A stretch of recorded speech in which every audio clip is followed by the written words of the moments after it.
Thank you, Madam Chair, and thank you, honorable members. Thank you for this opportunity to address you this morning.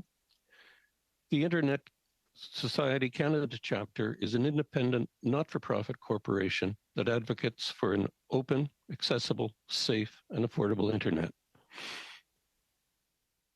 We accept some regulation of the Internet and its participants is necessary and welcome, and we have heard nothing this morning that we disagree with from the various panelists who have spoken.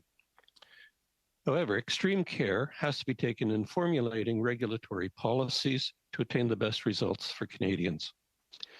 The Internet is the most revolutionary societal disruptor since the invention of printing, and those disruptions are occurring at warp speed. Its reach is global, as are its impacts. The Internet features both beacons of light and cesspools of depravity. Its more positive aspects further the goals of an enlightened humanity.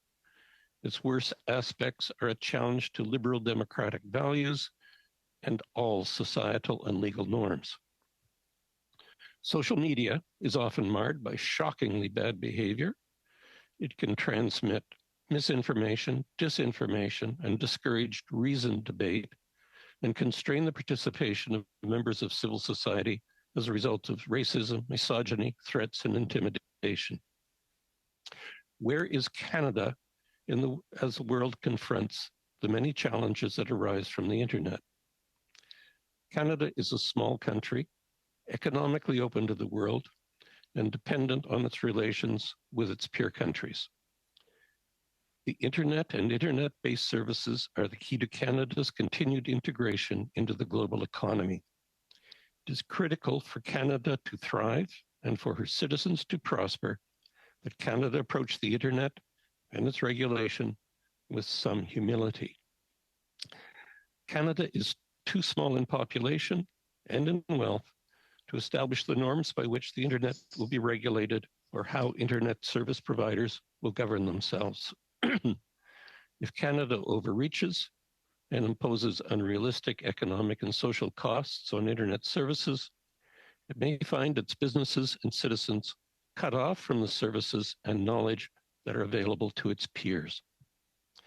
Canada has already proposed or adopted counterproductive Internet-related measures, two of which were studied by this committee. The Online Streaming Act, rather than bringing Canada's Broadcasting Act into line with the world of Internet-based services, attempts to bring the Internet into the walled garden of the Canadian broadcasting regulatory system. The Online News Act attempts to extort payments from Internet platforms to subsidized news producers. This committee's present study was inspired by its work on Bill C-18 and Google and Facebook's reaction to it. We maintain that C-18 is deeply flawed. It has already had foreseeably negative impacts upon Canadian news businesses and Canadian consumers of news. The choice of whether to provide Canadians with access to news and so be subject to the Act or to withdraw from Canadian news ecosystem comes down to a business decision. Meta announced early that it would withdraw from the Canadian news market if C-18 was adopted.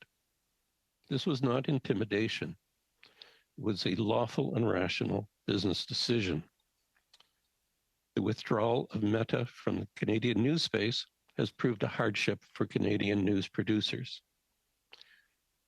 If Meta's withdrawal is a hardship, Google's withdrawal from the Canadian news ecosystem would be catastrophic for Canadian news businesses and the Canadian public. We welcome the agreement reached between Google and Canadian Heritage. It promises to avoid that catastrophe. Nothing we say here today should be construed as approving the activities of the tech giants, a term that encompasses not only the large international behemoths, but also our domestic giants. 30 seconds. Bell, Rogers, TELUS, that dominate domestic markets and extract casino profits from Canadian consumers. It is good to see that Canada's focus on competition law reform. There are a number of experiments underway in democratic societies that deal with internet and tech regulation that Canada can learn from, emulate, or cooperate with.